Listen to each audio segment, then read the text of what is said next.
one of the things that we're going to do today is to talk at length about the notion of innovation and the notion of creating revenue, but from a very different place. One of the things that I wanted to take you through was a conversation about what do we mean by money and revenue and these sorts of things, and then some practical tools that we can use that can actually start to generate revenue in ways that you maybe haven't considered before. So that's my job for the day. So one of the things we want to talk a little bit about is, what do we mean by renovation? What do we mean by innovation? And innovation, pretty much from my point of view, is you connect the dots that have always been there, but you've refused to see what those dots were. So where there's a whole lot of things that are available to us, but because of the view that we've got, we think we know what our sector is, we think we know what our organisation is, we think we know who our members are, we think we know who our clients are. As soon as we think we know about something, then automatically we're cutting out on the potential innovation that we can actually undertake.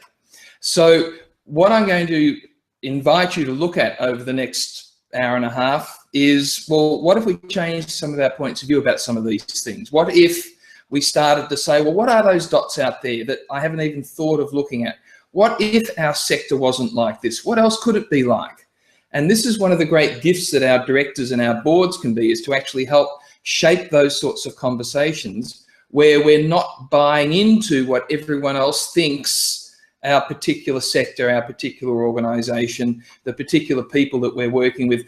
We don't buy into that as, well, this is the only way it is. So if we have that in the sort of the back of our mind, this is innovation, and innovation from a different perspective.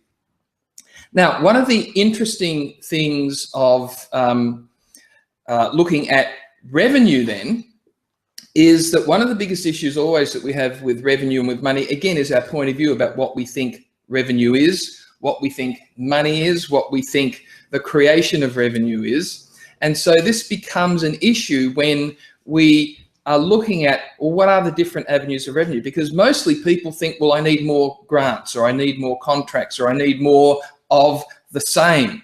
Well, what if there were many other things out there that we could be doing, as well as all the things that we're currently doing?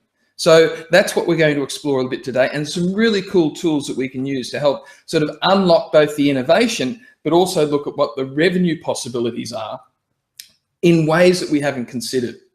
So let's look at these mindsets of what is it that's about revenue and about money that holds us back. And a little of what I'm going to say may upset some people, but that's probably why I say them. Because when you start to look at what is our view about revenue, what is our view about money, particularly if we're working in organisations where there is a bit of a point of view that it's difficult, it's hard, there's never enough, right? We start to buy into these whole notions of what is revenue, what is money, and then it becomes self-fulfilling. Now, one of the things always to talk about here is, and we'll start off with this, how much money is actually out there in the world. And this is something that I invite you to consider. How much money is actually out there in the world? Because when you talk to the economists, when you talk to the people who know about money, the economy, the people that are the bigger picture of things, you'll always find that they will say there's an infinite supply of money out there. Always has been, always will be. Infinite supply. Because if any country is running out of a bit of money, then they just make some more. And because money comes in all sorts of different forms, there's always an infinite supply of it. Now, for most of you that are saying, oh, this is such bullshit, just realize that there is actually an infinite supply of money out there. It's just different to what you think it is. And so the real killer question here for you to consider is, if there is an infinite supply of money out there, then why isn't more of it in our bank account? Why don't we have access to more of it? And the only response to that that actually makes any sense is because it's our point of view about what money is. It's our point of view about where it should come from.